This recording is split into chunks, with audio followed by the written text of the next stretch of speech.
Historia 1. Mi nombre es Marta, y tenía solo 5 años cuando mi percepción de la alegría infantil cambió para siempre. Todo sucedió durante mi fiesta de cumpleaños, un evento planeado con la ilusión de celebrar un año más de vida rodeada de amigos y familiares. Mis padres habían decorado nuestro gran jardín trasero con globos de colores, serpentinas y una mesa repleta de todo tipo de golosinas y pasteles. La invitación prometía juegos, sorpresas y un espectáculo que, sin saberlo, marcaría el inicio de mi eterna aversión hacia los payasos. Antes de continuar con esta historia, no olvides suscribirte al canal para no perderte ningún detalle de lo que estoy a punto de revelar. La tarde estaba llena de risas y juegos infantiles. Corríamos todos juntos disfrutando de una inocencia que solo se vive a esa edad. Pero la verdadera sorpresa estaba por venir. Mis padres habían contratado a un payaso, pensando que sería el toque perfecto para una fiesta de niños. Sin embargo, desde el momento en que aquel hombre disfrazado entró, algo no se sentía bien. Su maquillaje era excesivo, con una sonrisa pintada de forma tan amplia que rozaba lo grotesco. Sus ojos, aunque ocultos detrás de una capa de pintura blanca, parecían mirar sin ver, fríos y distantes. El payaso comenzó su acto entre música de circo y risas grabadas que emanaban de un viejo reproductor de casetes. Aunque intentaba ser gracioso, sus bromas caían en un terreno desconcertante.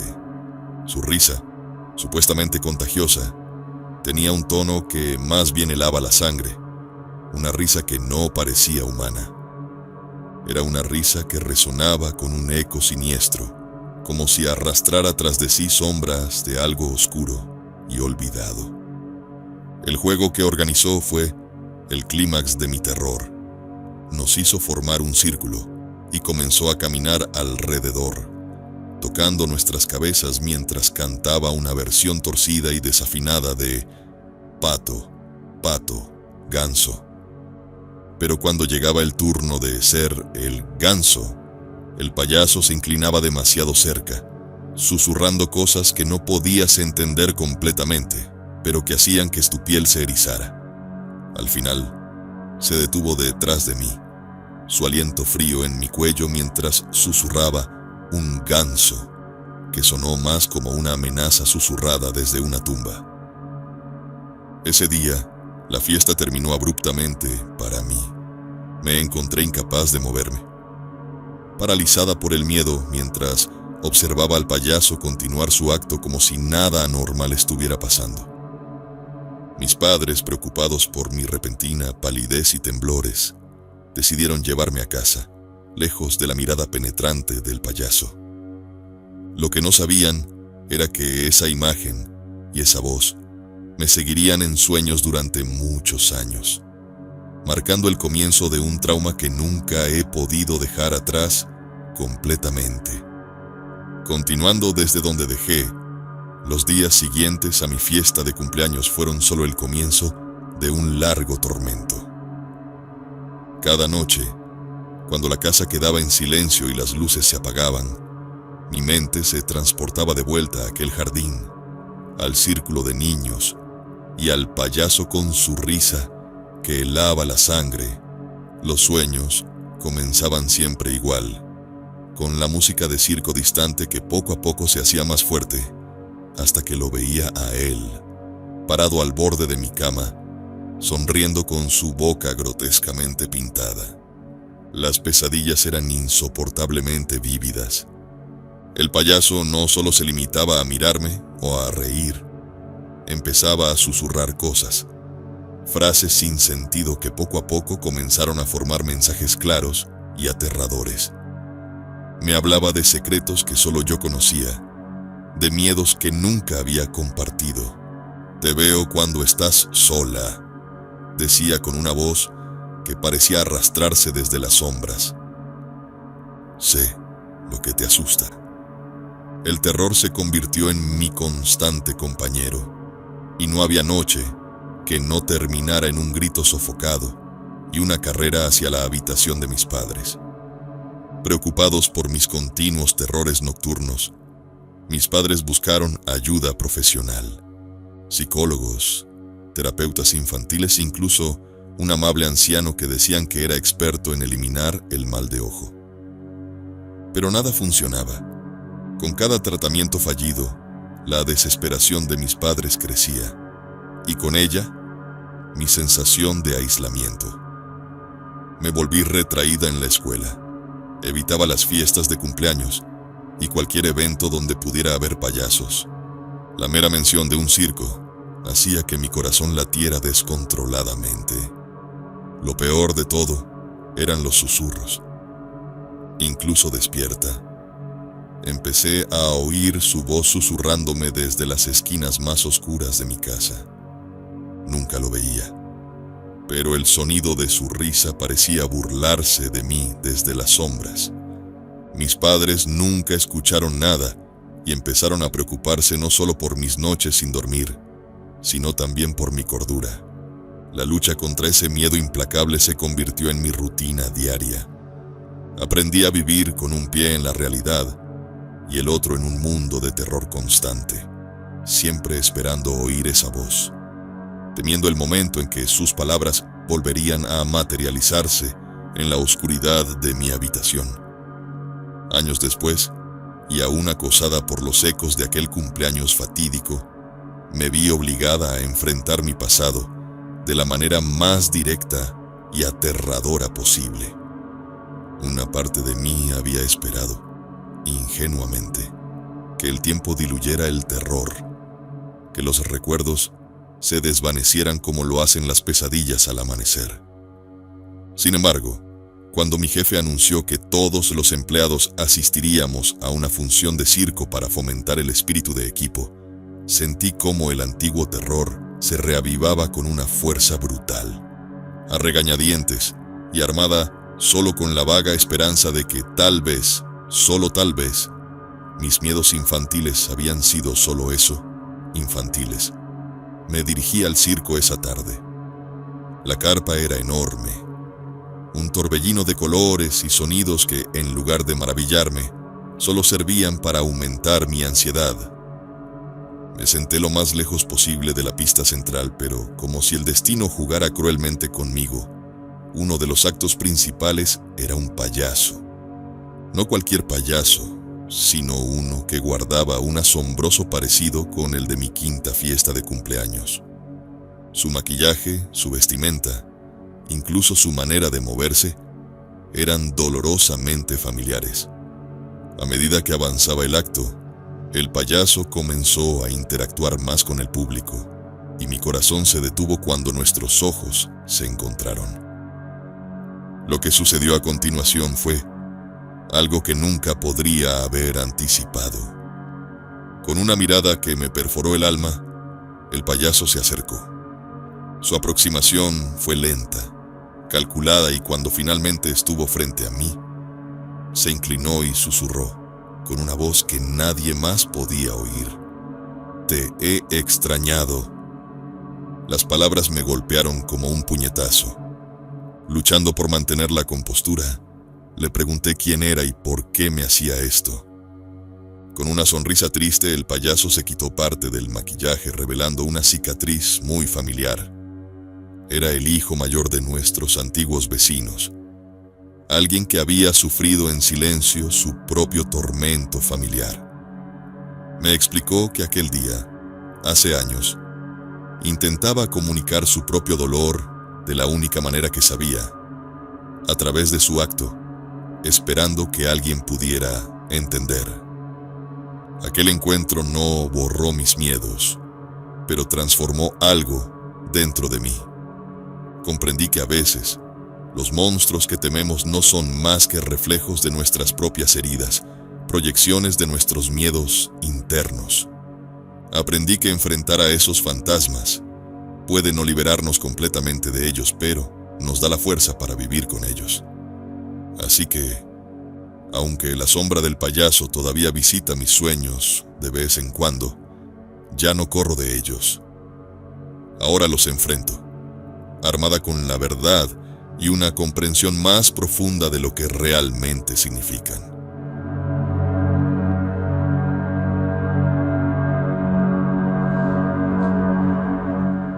Historia 2. Mi nombre es Lucas y tenía solo 8 años cuando comenzó el tormento que cambiaría mi vida para siempre.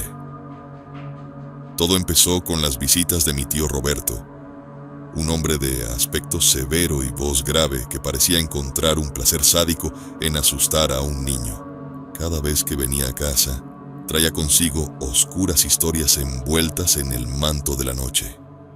Recuerdo vívidamente la primera vez que me habló de las criaturas de los espejos. Estábamos solos en la sala de estar.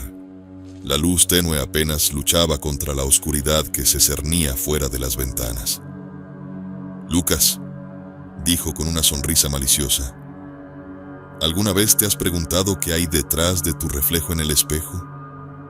Hay mundos allí, habitados por seres que nos observan, esperando un descuido para cruzar al nuestro.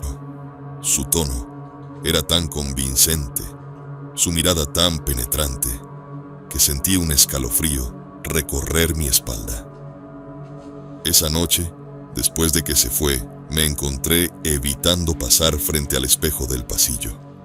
El miedo se instaló en mí, alimentado por la indiferencia de mis padres. Cuando les conté lo que Roberto había dicho, se rieron y aseguraron que solo eran cuentos para asustarme. Es solo tu imaginación, Lucas. No hay nada de qué preocuparse, decían. Pero para mí el miedo ya se había arraigado demasiado profundo.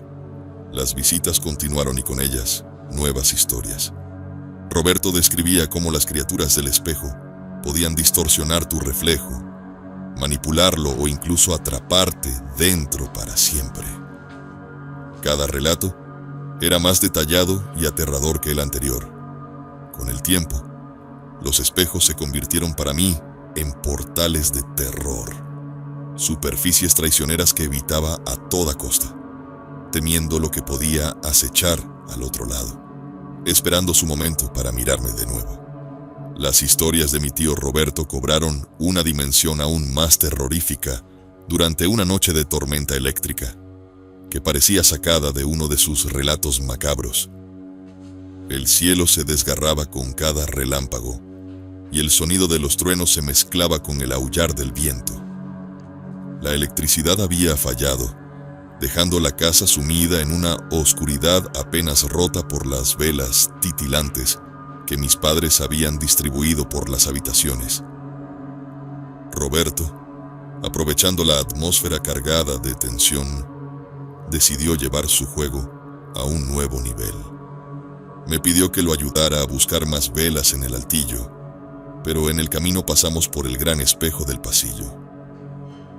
Lo que vi en su superficie, bajo la luz intermitente de un relámpago, me heló la sangre. Roberto, disfrazado con una máscara grotesca y sosteniendo una linterna bajo su cara, había creado un reflejo distorsionado y demoníaco que parecía emerger directamente del espejo. El impacto de la visión fue inmediato y devastador. Grité y caí hacia atrás, intentando alejarme de esa imagen terrorífica. Roberto rompió a reír, disfrutando de mi pánico, mientras yo corría hacia mis padres, buscando consuelo. Cuando llegaron al pasillo, la luz había vuelto y Roberto ya había quitado su máscara, presentando todo como una broma pesada más en su repertorio. Mis padres, aunque visiblemente molestos por la broma, le restaron importancia al asunto y me regañaron por ser demasiado miedoso. «Es solo tu tío divirtiéndose, Lucas, no es para tanto», decían, ignorando las lágrimas y el temblor incontrolable que me consumía. Esa noche, el miedo que Roberto sembró en mí se convirtió en una fobia arraigada. Los espejos ya no eran solo objetos cotidianos en mi hogar. Se habían transformado en ventanas a un terror insondable, y yo estaba convencido de que algo más allá de simples bromas se escondía detrás de ellos. Mi fobia a los espejos no disminuyó con el tiempo, más bien se enraizó más profundamente a medida que crecía. Como adulto, evitaba cualquier reflejo. No podía soportar ver mi imagen en ventanas, charcos y mucho menos en espejos. La gente a menudo me encontraba excéntrico, incluso vanidoso, por mi evitación constante de cualquier superficie reflectante. Las relaciones personales se volvieron difíciles de mantener y mi carrera profesional también sufrió, ya que evitaba los baños y las áreas comunes de las oficinas, temiendo encontrarme con un espejo. Finalmente, llevado al límite de mi capacidad para lidiar con esta fobia por mi cuenta, busqué la ayuda de un terapeuta especializado en trastornos de ansiedad y fobias. Las sesiones eran intensas y a menudo emocionalmente agotadoras. Mi terapeuta, la doctora Elías, me guió a través de un proceso de desensibilización gradual y terapia cognitivo-conductual, explorando los recuerdos y las experiencias que habían cimentado mi miedo. Después de varios meses de terapia, la doctora Elías sugirió un ejercicio de confrontación que nunca habría considerado por mi cuenta. Debía enfrentarme a un espejo grande en su oficina. Lucas, es hora de enfrentar lo que te ha atormentado, dijo con una voz tranquilizadora pero firme. Con el corazón latiendo furiosamente y la respiración entrecortada, me paré frente al espejo, cerré los ojos y conté hasta 3 antes de abrirlos. Al mirar mi reflejo por primera vez en años, una serie de visiones me asaltaron. Vi a mi tío Roberto, su rostro distorsionado en una sonrisa malévola, pero detrás de él, una figura sombría se movía, más oscura y temible que cualquier disfraz que él hubiera usado. Era una presencia que había sentido, pero nunca visto claramente. Las visiones se sucedieron rápidamente, mostrándome momentos de mi infancia distorsionados por el miedo, cada uno más intenso y terrorífico que el anterior. Sudando frío y temblando, enfrenté no solo el recuerdo de las bromas crueles de mi tío, sino también la comprensión de que había algo más en aquellos espejos, algo que tal vez él mismo había despertado sin saber. Las criaturas de los espejos, como las llamaba, comenzaban a parecer menos como invenciones de un hombre cruel y más como manifestaciones de algo antiguo y maligno, quizás atraído por el miedo que él sembró deliberadamente. Al final de la sesión me sentía exhausto, pero extrañamente liberado. La doctora Elías me ayudó a entender que enfrentar mi miedo no era validar las historias de mi tío, sino reconocer y desmantelar el poder que habían tenido sobre mí. El miedo vive en el desconocido, me dijo. Conocerlo es el primer paso para vencerlo. Aunque aún me siento incómodo con los espejos, ya no los evito con terror. Comprendí que los monstruos no estaban en los espejos, sino en los cuentos contados por un hombre que disfrutaba del miedo en los ojos de un niño. Y ahora, esos cuentos habían perdido su poder sobre mí. ¿Alguna vez has experimentado una fobia o miedo intenso que te haya marcado desde la infancia? Cuéntanos tu historia en los comentarios y cómo la enfrentaste. Si te gustan estas historias de terror y superación, no olvides suscribirte al canal para más contenido como este. Esperamos tus comentarios.